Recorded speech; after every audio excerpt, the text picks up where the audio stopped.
الحمد لله الذي علم الإنسان ما لم يعلم والصلاة والسلام على قاسم العلوم والحكم وعلى آله وأصحابه سادات الحروم والأجم فأعوذ بالله من الشيطان الرجيم بسم الله الرحمن الرحيم لعمرك إنهم لفي سقرتهم يعمهون صدق الله العظيم وبلغنا رسول النبي الكريم الرؤوف الرحيم۔ مختصر خطبے کے بعد عزیزان من، السلام علیکم ورحمۃ اللہ وبرکاتہ۔ آج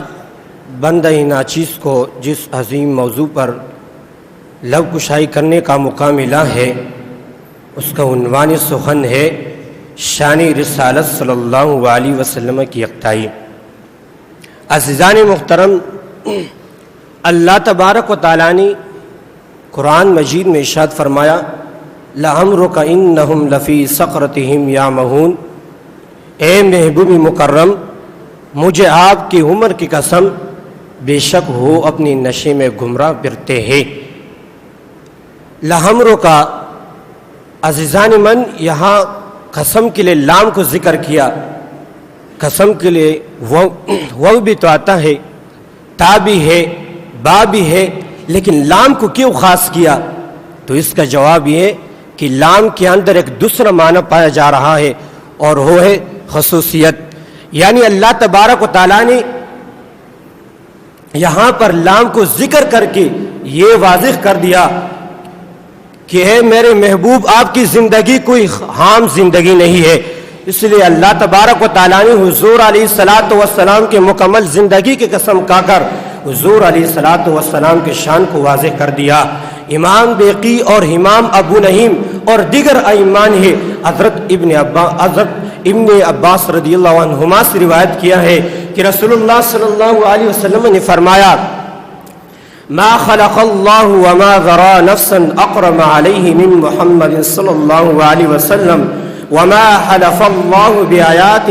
احد قط الا بآیات محمد صلی اللہ علیہ وسلم، کہ اللہ تبارک و تعالیٰ نے حضور علیہ السلام کی زندگی کے سوا کسی اور کی زندگی کی ہر کس قسم نہیں فرمائی۔ اللہ تبارک و تعالیٰ نے حضور علیہ السلام کو شان کو واضح کر دیا۔ حضور علیہ السلام، اگر یہ میرے محبوب کی شان ہے کہ اللہ تبارک و تعالیٰ نے قرآن مجید میں کئی مرتبہ حضور علیہ السلام کی قسم ہی اٹھائی ہے، اور حضور علیہ السلام کے قسم اٹھا کر یہ واضح کر دیا کہ حضور علیہ السلام کی عمر کا ہر لمحہ اتنا عظیم ہے، حضور کی زندگی میں کتنی عظمتیں ہیں، اور حضور کی عمر اس لائق ہے کہ آپ کی قسم اٹھائی جائے اور آپ کی عمر کی عظمتیں لوگوں کو بتائی دیا جائے، اور میرے محبوب کی عمر کیوں عظیم نہ ہو؟ خود رب ذوالجلال نے ارشاد فرمایا وَلَلْآخِرَةُ خَيْرٌ لَكَ مِنَ الْأُولَىٰ، اے محبوب کریم صلی اللہ علیہ وسلم، آپ کے ہر بات کی گھڑی پہلے گھڑی سے بہتر ہے بحیثیت عظمت اور رفاعت کی۔ عزیزان من، اللہ تبارک و تعالیٰ نے حضور علیہ السلام کا ایک شان یہ بھی ادا فرمائی ہے کہ حضور علیہ السلام نے ارشاد فرمایا حضور علیہ السلام نے ارشاد فرمایا واللہ یؤتی وانا قاسم، اللہ تبارک و تعالیٰ مجھے عطا فرماتا ہے اور میں تقسیم کرتا ہوں۔ یہاں ذہن میں ایک سوال آتا ہے کہ اللہ تبارک و تعالیٰ نے حضور علیہ السلام کو کیا کیا عطا فرمایا جو حضور علیہ السلام تقسیم فرماتا ہے؟ اس بارے میں خود رب ذوالجلال نے ارشاد فرمایا انا اعطیناک الکوثر، بے شک ہم نے آپ کو خیر کثیر عطا فرمائی۔ اس آیات مبارک تفسیر میں علامہ سید نعیم الدین مراد آبادی علیہ رحمہ فرماتا ہے کہ اللہ تبارک و تعالیٰ نے اپنے محبوب کو اس نے ظاہری بھی ادا فرمایا، اس نے باطنی بھی ادا فرمایا، کتاب بھی، نبوت بھی، حکمت بھی، امت کی کثرت بھی، دین کی دشمنانوں پر غلبہ بھی، اتنا نعمتیں اور اتنا خوبی ادا فرمائی ہے کوئی شمار نہیں کر سکتا۔ یا تو دینے والے خدا کو پتہ ہے یا لینے والے مصطفیٰ کو پتہ ہے۔ عزیزان محترم، بخاری اور مسلم شریف کی حدیث ہے، حضرت انس رضی اللہ تعالیٰ عنہ فرماتے ہیں کہ ایک شخص نے حضور علیہ الصلوۃ والسلام سے دو پہاڑوں کے درمیان بھری ہوئی بقریت طلب کی تو حضور علیہ الصلوۃ والسلام نے عطا فرما دی۔ وہ شخص اپنے قبیلے میں آیا اور پکار کرنے لگا، اسلم فواللہ ان محمدا لیعطی عطاء ما یخاف الفقر، اللہ کی قسم محمد صلی اللہ علیہ وسلم اتنا عطا کرتے ہیں کہ فقیری کا خوف ہی نہیں رہتا۔ یہاں شاعر کیا خوب فرماتا ہے، جہاں بانی عطا کر دے، جہاں بانی عطا کر دے، بری جنت ہبا کر دے، نبی مختار کل ہے، جس کو جو چاہے عطا کر دے۔ عزیزان محترم، اگر میرے حضور کی امتیازی شانوں کی بات کرے تو اللہ تبارک و تعالیٰ نے میرے حضور کی ایک شان یہ بھی عطا فرمائی ہے۔ اللہ تبارک و تعالیٰ نے اپنی دیدار سے مشرف فرمایا، وہ دیدار کہ جس کے لیے حضرت موسیٰ علیہ السلام بار بار عرض کہتے رہتے ہیں، ربی ارنی انظر الی، اے مالک و مولا مجھے اپنا جلوہ دکھا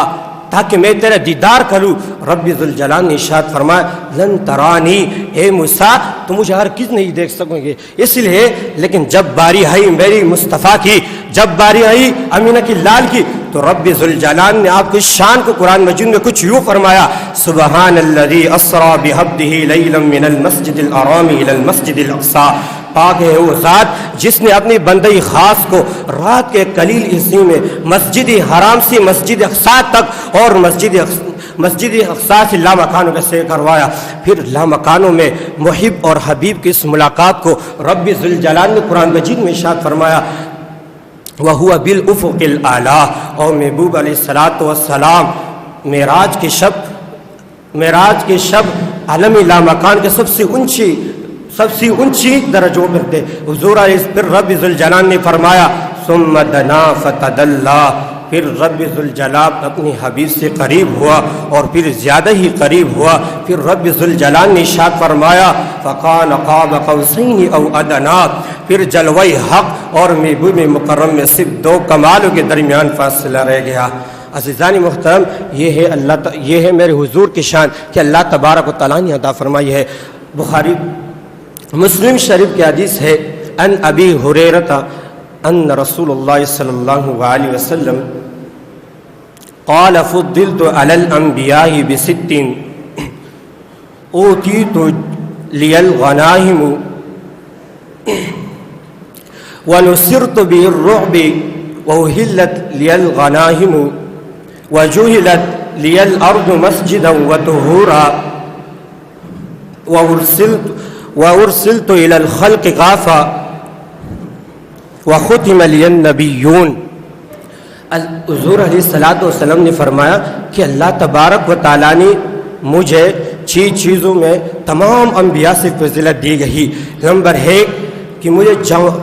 جامع الفاظ دی گئی، نمبر دو کہ اللہ تبارک و تعالیٰ نے مجھے ہیبت سے میری مدد کی گئی، نمبر تین کہ ساری میرے لیے مال غنیمت کو حلال کرا دیا، اور نمبر چار اللہ تبارک و تعالیٰ نے ساری زمین کو میرے لیے مسجد اور پاکی کا ذریعہ بنا دیا گیا، اور نمبر چھ